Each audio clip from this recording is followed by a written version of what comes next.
নমস্কার সকলকে, আমি পায়েল। আমার নতুন একটা ভিডিওতে তোমাদের সকলকে স্বাগত জানাই। তোমাদের ইন্টারভিউ প্রিপারেশন কেমন চলছে? কাল স্কুলে একটা প্রোগ্রাম থাকার জন্য আমি কালকে ভিডিও আপলোড করতে পারিনি। আজকেও প্রোগ্রাম ছিল, যেহেতু স্টুডেন্ট উইক চলছে, রেগুলারই প্রোগ্রাম। আজকে ফুড ফেস্টিভ্যাল ছিল, কিন্তু তারপরেও দেখলাম কালকে ভিডিও আপলোড হয়নি। তোমরা অনেকেই এই ব্রেনস্টর্মিং সম্পর্কে জানতে চেয়েছিলে, অনেকেই কমেন্টের মাধ্যমে। তো সবাইকে তো পার্টিকুলার আলাদা ভাবে উত্তর দেওয়া সম্ভব হয়ে ওঠেনি। কারণ সত্যি কথা বলতে গেলে স্কুলে যেতে হয়।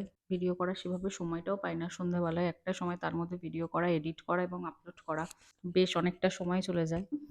আজকে ভিডিওর মাধ্যমে তোমরা যারা ব্রেনস্টর্মিং সম্পর্কে জানতে চেয়েছিলে তাদেরকে উত্তর দিচ্ছি। তো চলো ভিডিওটা আজকে শুরু করি। এবার প্রথমেই আমি বলি, ব্রেনস্টর্মিং জিনিসটা এটা হচ্ছে এক ধরনের সৃজনশীল কৌশল। তার আগে আমি জেনে নিই এই ব্রেনস্টর্মিং শব্দটি প্রথম কে উদ্ভাবন করেছিলেন। বিজ্ঞানী ওসবর্ন, ওনার সম্পূর্ণ নাম অ্যালেক্স ওসবর্ন, প্রথম ব্রেনস্টর্মিং কথাটা ব্যবহার করেন। এবার ব্রেনস্টর্মিং বিষয়টা কি? বিষয়টা হচ্ছে, আমরা শ্রেণীকক্ষে, একটা শ্রেণীকক্ষে প্রায় 40-50 যে স্কুলে যেরকম ছাত্রছাত্রী থাকে, এবার এই শ্রেণীকক্ষে শিক্ষার্থীদেরকে আমরা ছোট ছোট দলে ভাগ করে দেব। ছোট ছোট দলে ভাগ করে দেব। ভাগ করে তাদের সামনে আমরা একটা নির্দিষ্ট সমস্যাকে উপস্থাপন করব। সেটা যে কোনো বিষয় হতে পারে, গণিত বিষয়ক হতে পারে, সেটা ধরো সামাজিক কোনো সমস্যা হতে পারে। কোনো সমস্যাকে আমরা তার সামনে উপস্থাপন করব এবং তাদেরকে আমরা বলবো সেই সমস্যার সমাধানের উপায় খুঁজে বার করতে। তাহলে ব্রেনস্টর্মিং কি? শ্রেণীকক্ষের শিক্ষার্থীদের কয়েকটা ছোট ছোট দলে ভাগ করে তাদের সামনে একটা সমস্যাকে উপস্থাপন করে সেই সমস্যার সমাধান বার করার পদ্ধতিটাকেই বলা হয় ব্রেনস্টর্মিং।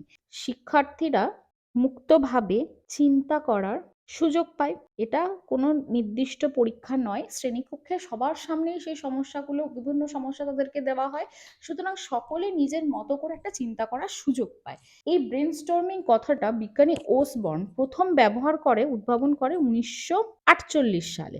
তারপর 1953 সাল থেকে এর বহুল ব্যবহার বা বহুল প্রচলনটা শুরু হয়। এবার আমরা ব্রেনস্টর্মিং এর বৈশিষ্ট্যগুলো দেখে নিই। প্রথম হচ্ছে কি, এটি পাঠদানের একটি পদ্ধতি।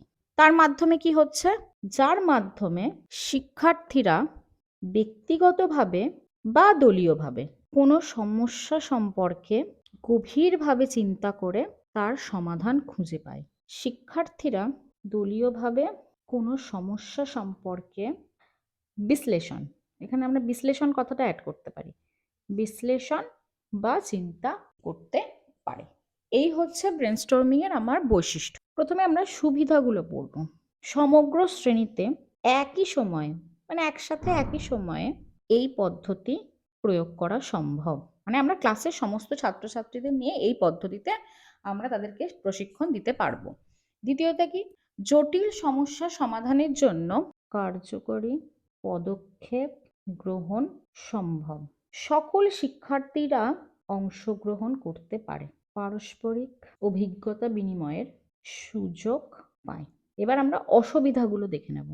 যে বিষয় নির্বাচন করা হয় তাদের সমস্যা হিসাবে দেবার জন্য, সেই সম্পর্কে ছাত্রছাত্রীদের ধারণা না থাকলে সঠিক ফল পাওয়া যায় না।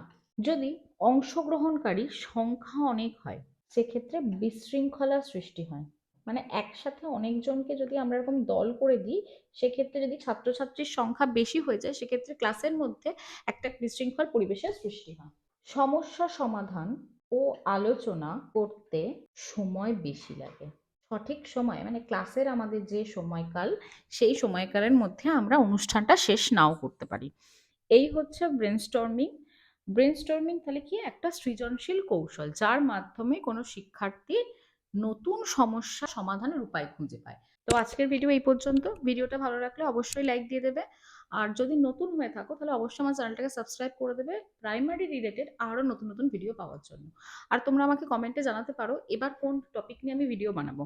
আর তোমরা অনেকেই কমেন্ট করছো সিসি বা হলিস্টিক রিপোর্ট কার্ড নিয়ে। সিসি কিন্তু আমি অলরেডি আপলোড করে দিয়েছি, হলিস্টিক রিপোর্ট কার্ডও আমার আপলোড করা আছে, এবং পিকক মডেল তোমরা আমার শর্টসে গিয়ে পেয়ে যাবে।